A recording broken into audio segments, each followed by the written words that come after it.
우리 기독교에는 자비량이라고 하는 귀한 전통이 있습니다. 이 기독교에 있는 이 자비량이라고 하는 전통은 특별히 복음을 전하는 선교사님들이나 특별한 사역에서 헌신하는 분들이 그 선교나 사역에 필요한 물품 혹은 비용이 있지요. 혹은 또 생활비가 필요할 때도 있습니다. 그러한 필요한 물품이나 비용을 스스로 갖추어서 스스로 준비하여서 때로는 스스로 벌어가면서 사역하는 것, 그것을 우리는 자비량 사역이다 이렇게 말합니다. 우리 기독교에는 이렇게 아름다운 전통이 있습니다. 이 자비량이라고 하는 전통. 사도 바울이 고린도에 가서 복음을 전하고 교회를 세울 때에도 사도 바울은 이렇게 자비량으로 헌신하면서 복음을 전하고 교회를 세웠습니다. 사실 고린도 교회 입장에서 보면 감사해야 될 일이죠. 왜냐하면 그 당시 문화 전통은 누군가가 무엇을 다른 사람에게 가르친다라고 할 때 그 가르침을 받는 자들은 가르쳐주는 선생님에게 꼭 수업료를 내는 것. 그게 일종의 문화적인 그들의 기준이었습니다. 그런데 사도 바울은 그것을 하지 않았던 것이죠. 복음이 있었기에, 예수 그리스도로부터 거저받은 사랑이 있었기에 그 사랑에 빚진 마음 때문에 사도 바울은 복음을 전하며 나아갈 때 특별히 고린도 교회에서는 자비량으로 교회를 세우고 헌신했던 것을 보게 됩니다. 그러니 고린도 교회 입장에서는 감사해야 될 일이죠. 왜 그렇습니까? 복음을 더욱더 진실되이 전할 수 있기 때문입니다. 물질 때문에 마음 쓰지 않아도 되고 또 사람 때문에 내가 전해야 될 말 자꾸 전하지 아니하는 그런 것들을 벗어날 수 있기 때문이다 라고 하는 거죠. 사도 바울은 자기 스스로를 낮추면서 천막을 고쳐가면서 복음을 전하는 일에 최선을 다했습니다. 사람 눈치 보지 아니하고 하나님의 마음, 주님의 마음, 성령님의 은혜를 의지하면서 복음 전하는 일에 최선을 다할 수 있었다라고 하는 것이죠. 그런데 이상하게도요, 사도 바울의 이런 순수한 마음, 복음만을 생각하고 복음만을 전해야겠다라고 하는 그 마음이 고린도 교회에 가서 복음을 전할 때에는 오해를 받습니다. 실력이 부족해서 저렇다. 지식이 없어가지고 자비량 선교를 한다. 이렇게 사람들이 생각하고 오해를 했다라고 하는 거예요. 정말 귀한 마음으로 그들을 섬기는 마음으로 주님의 사랑하는 마음으로 그렇게 자비량 선교를 했는데 이상하게도 돌아오는 것은 실력이 없어서 진짜 사도가 아니어서 지식이 부족해서 이렇게 사람들은 오해했다라고 하는 거예요. 공격하는 빌미를 그런 것으로 잡았다라고 하는 것입니다. 그런데 여러분들 오늘 말씀 읽어보세요. 사도 바울은 그런 사람들의 평가나 오해나 혹은 거짓 선생들의 공격에 대해서 주눅들지 않습니다. 오히려 사도의 직분을 더욱더 열심히 감당해 나아갑니다. 고린도에서 그렇게 가르쳤던 것 정말 사도 바울은 감사하고 있고 또한 그것을 깊이 자랑하고 있습니다. 이건 자랑한다는 건 교만한 마음이 아닙니다. 주님께서 그 마음 주셔서 내가 잘 감당했다라고 하는 그 자랑하는 마음이 사도 바울 마음속에 있습니다. 열심히 가르쳤다라고 하는 것을 사도 바울은 고백하고 있다라고 하는 것입니다. 자, 그럼 생각해 보십시다. 그렇게 사도 바울을 오해하고 받아들이지 아니하고 자비량으로 헌신하고 수고했는데 실력이 없어서 지식이 부족해서 이런 식으로 자기 자신을 평가하는 고린도 교회 교인들을 향해서 사도 바울은 그런 모든 것을 감당합니다. 마음으로 받아들입니다. 이런 감당하는 이런 사명감, 이런 견디고 기다리는 마음은 도대체 어디서 오는 것일까요? 우리는 다른 사람들이 나를 인정해 주지 않고 나를 평가절하면 어떻습니까? 견디지 못하지 않습니까? 뭐 여기밖에 없냐라는 생각을 하지도 않습니다. 하지요, 우리가 종종. 근데 사도 바울은 그렇지 않다라고 하는 거예요. 어떻게 사도 바울이 그렇게 할 수가 있었을까? 오늘 말씀 속에서 우리가 한 가지 단초를 발견할 수가 있습니다. 우리 2절 말씀 보십시다. 2절 말씀 보면 사도 바울이 그 모든 것을 그렇게 감당하며 나아가는 이유를 알 수가 있습니다. 자, 11장 2절 다 찾으셨죠? 같이 읽습니다. 시작. 내가 하나님의 열심으로 너희를 위하여 열심을 내노니 내가 너희를 정결한 처녀로 한 남편인 그리스도께 드리려고 중매함이로다. 그러나 나는 요건 빼고 거기까지 중매함이로다. 아멘. 자, 사도 바울이 이렇게 견디어내고 끝까지 열심을 낼 수 있는 이유가 여기에 나오는 것을 보게 됩니다. 무엇입니까?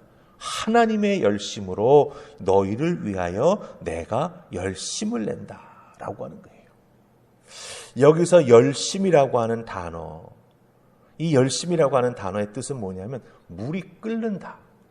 원래 이 단어의 시작이 물이 끓는 소리를 듣고 의성어로 만든 거래요. 그러니까 여러분 잘 보세요. 물은 100도가 되어야 끓지 않습니까? 열을 받아야 끓는 거예요. 예, 끓어 넘친다라고 하는 뜻입니다. 그래서 이 열심이라고 하는 단어는 원래 헬라 말로 이렇게 보면은 사람이 이렇게 질투한다, 이런 의미도 가지고 있어요. 네. 그래서 이 하나님의 열심으로 내가 너희를 열심히 섬긴다라고 할 때, 그럼 생각해 보십시다. 하나님의 열심이라는 게 도대체 무엇입니까? 이 하나님의 열심이라고 하는 것은 출애굽기 20장 가서 보면은 하나님이 십계명을 주십니다. 그리고 우상 숭배 금하십니다. 그때 뭐라고 말씀하시냐면 나는 질투하는 하나님이다, 이 말씀하세요. 이 질투하는 하나님의 이 질투라고 하는 단어가 바로 오늘 2절 말씀에서는 열심이라고 하는 단어와 똑같은 의미입니다. 하나님은 하나님의 백성들이 우상 섬기는 것을 견딜 수 없어 하셨습니다. 우상 숭배하는 모습을 보면 하나님의 마음 막 끌어넘치는 거예요. 왜? 그것은 죽음의 길인 걸 알기 때문에. 그래서 그 성경은 그것을 하나님은 질투하시는 하나님이다, 이렇게 말합니다. 그 질투하시는 하나님의 마음, 그것이 오늘 성경 말씀에서는 열심으로 번역이 됐어요. 네, 그 열심을 하나님으로부터 사도 바울이 받고 이스라엘 백성들 앞에서 열심으로 그 하나님 앞에 인정받은 사도 바울이 이제는 이방인을 향해 가지고 나아가서 복음 전하는 일을 감당한다라고 하는 것입니다. 하나님의 마음, 하나님의 그 질투하시는 마음, 그 열심 내시는 마음을 하나님으로부터 받아가지고 이렇게 모든 것을 감당해 나아간다라고 하는 것입니다. 그러니까 여러분들 2절 말씀 잘 보셔야 돼요. 하나님이 사도 바울에게 그 열심, 하나님의 질투하는 마음 주셨습니다. 복음에서 벗어나는 것을 견디지 못하는 마음 주셨습니다. 그래서 그들에게 복음 전하기 위해 사도 바울은 그들에게 신세지지 아니하고 오히려 자비량 선교로서 모든 것을 감당하면서 순수하게 복음만 전하여 그들을 믿음 안에서 세우기를 간절히 소망했다라고 하는 거죠. 그래서 자기 자신은 중매쟁이라고 말합니다. 2절 말씀 잘 보세요. 예, 나는 너희들을 정결한 처녀로 한 남편인 그리스도께 드리려고 중매함이로다 라고 말하고 있습니다. 그러니까 정말 그리스도의 신부가 될 수 있도록 정결하면서 벗어나는 그런 모습을 보면 사도 바울은 질투하는 거예요. 예. 그렇기 때문에 그들을 붙잡고 더욱더 주님 앞으로 이끌어 드리기 위해 사도 바울은 최선을 다했다라고 하는 것입니다.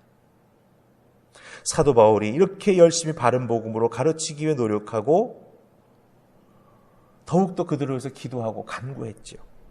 그런데 고린도 교회 교인들은 쉽게 다른 복음으로 빠지는 경향이 있었어요. 그런 모습을 보면 사도 바울의 마음은 너무나 아팠다라고 하는 거죠.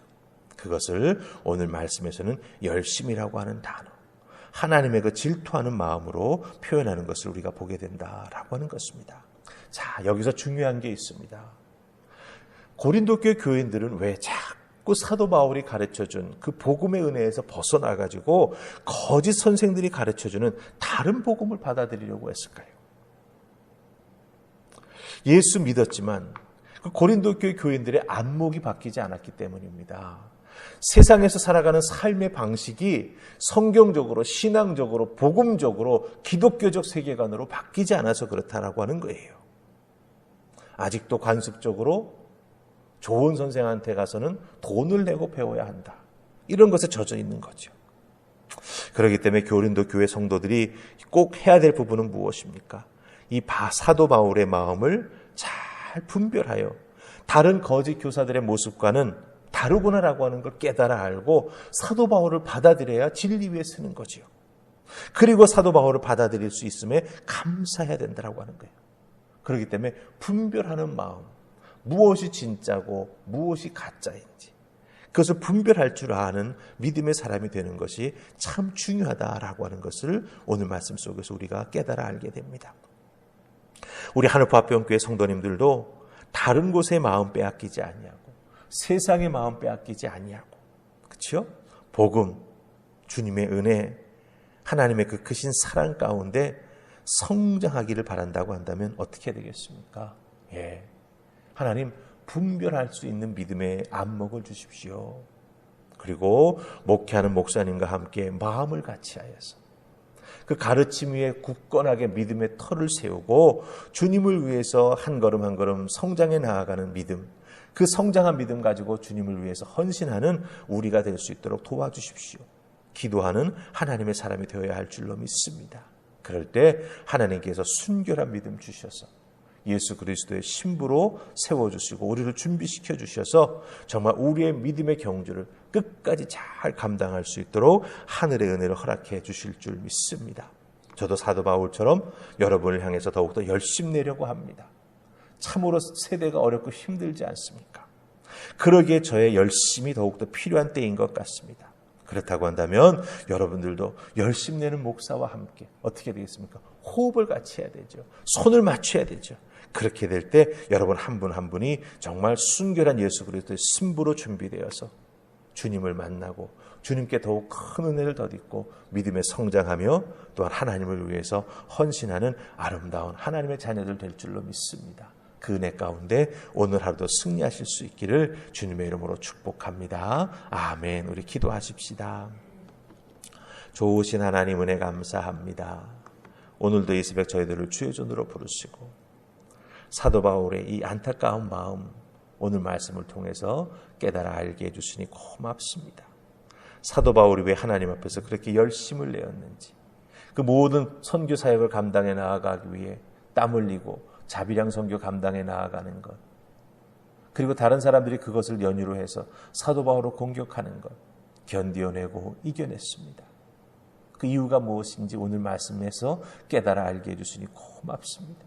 고린도 교회 교인들이 바로 서기 위함이지요. 우리 하늘파평교회도 하나님 허락해 주신 하늘의 은혜를 통해 사도 바울과 같은 열심을 가지고 부족한 종이 섬기게 하시며 믿음의 식구들이 하나님 주신 은혜로 말미암아 마음을 같이하고 뜻을 같이하여 하나님께 영광 돌리는 귀한 신앙생활하며 하나님의 믿음의 사람으로 굳건히 세워져 갈 수 있도록 하늘 은혜를 더하여 주시옵소서. 도우시고 인도하신 하나님의 은혜가 우리 하늘파평교회에 늘 함께해 주실 줄 믿사옵고 예수님 이름으로 기도하옵나이다. 아멘.